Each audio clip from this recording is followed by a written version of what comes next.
तर आरोपी दीपक काटेला सोलापूर पोलीस अधीक्षकांसमोर हजर केलं जाणार आहे। सूत्रांकडून ही माहिती मिळते।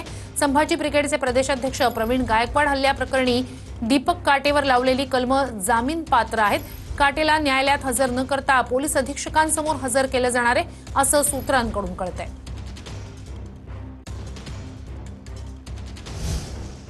तर आरोपी दीपक काटे कोण आहे त्याबद्दल जाणून घेऊया। पुणे जिल्ह्यातल्या इंदापूर तालुक्यातल्या सराटी गावचा रहिवासी आहे।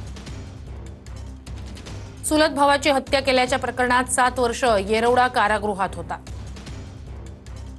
शेताच्या बांधाच्या वादावरून सख्ख्या चुलत भावाची हत्या केली होती। कारागृहातून बाहेर आल्यानंतर सध्या इंदापूर शहरात भाड्याच्या खोलीत राहतो। पिस्तूल आणि काडतुसं बाळगल्याप्रकरणी पुणे विमानतळावर अटक झाली होती। हैदराबादला जाताना काटेच्या बॅगमध्ये पिस्तूल आणि 28 जिवंत काडतुसं सापडली होती। संभाजी ब्रिगेडचे प्रदेशाध्यक्ष प्रवीण दादा गायकवाड आपल्या बरोबर। दादा, काल जो तुमच्यावरती कट हल्ला झाला होता तो सुनियोजित कट होता का आणि त्याच्या मागे कोण कोण असेल असं आपल्याला वाटतंय? नाही, आता ही घटना घडून जवळपास 24 तास उलटून गेलेले आहेत। जशी जशी माहिती येते तर आयोजकांनी मला ठरवून बोलवलं जन्मेजय राजे भोसलेंच्या सत्कारासाठी, कारण त्यांचं एक सामाजिक काम आहे।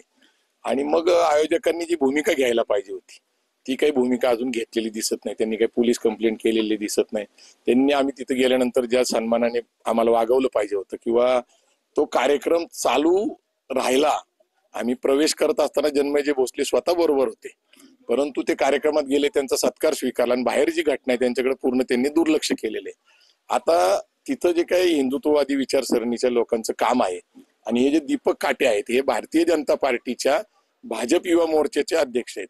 आता हे घटना जी आहे याच्याकडे मी ज्यावेळेस मागं वळून बघतो त्यावेळेस माझ्याकडे गेल्या महिन्यापासून एक माहिती आहे की आता 2 राजकीय पक्ष संपवलेत आम्ही, कारण आता उद्धव ठाकरे विरुद्ध शिंदे सुरू आहे, अजितदादा विरुद्ध शरद पवार सुरू आहे, तर ते आपापसात लढत आहेत।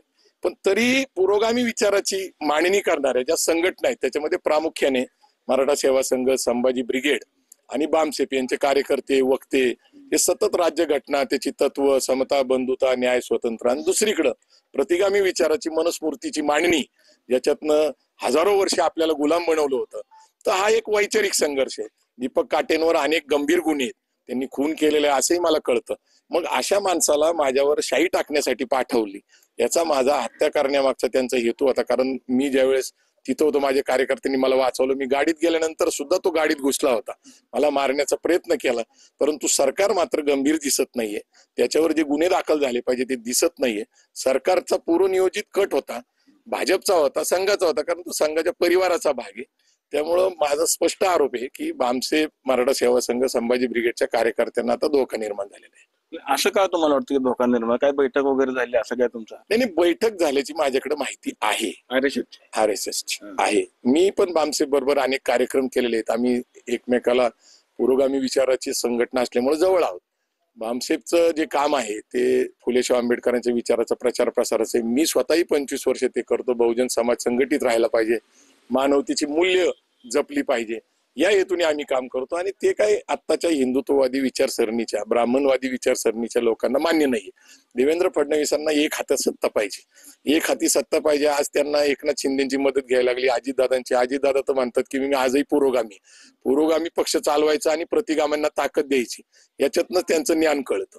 प्रश्न असा आहे की प्रतिगामी आणि पुरोगामी हा जर वैचारिक संघर्ष असेल तर ते 2 विभाग असले पाहिजे।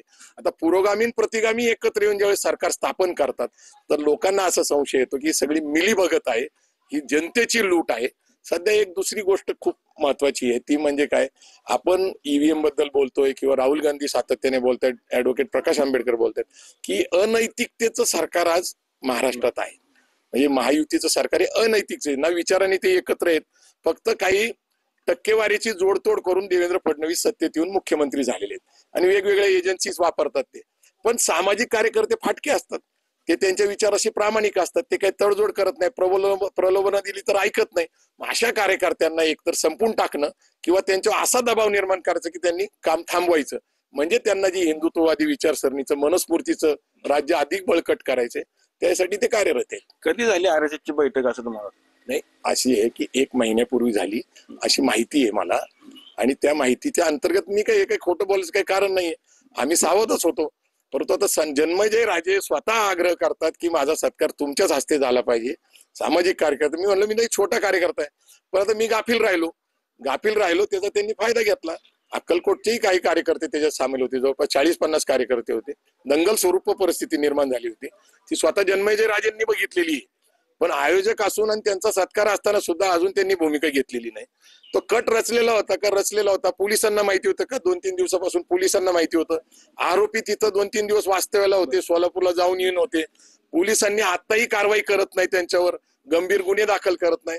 याचा अर्थ सरकार पुरस्कृत आहे. बावनकुळे कितीही म्हणले तरी तो भाजपचा कार्यकर्ता आहे, त्यांनी मान्य केलाय. भाजपच्या कार्यकर्त्याचा भाजपचाच विचार आहे, त्याचा काही वेगळा विचार असायचं कारण नाही. परंतु बावनकुळे म्हणतात की भाजप असं खालच्या पातळीवर जाऊन राजकारण करत नाही. नाही, महाराष्ट्राने इतिहास बघितलेला आहे. मागच्या 14 पासून तुम्ही बघताय की कुठल्या खालच्या स्तराची संस्कृती राजकारणामध्ये आणलेली. 2 पक्ष फोडले, कधीच शिवसेना फुटू शकत नव्हती, ती फोडली.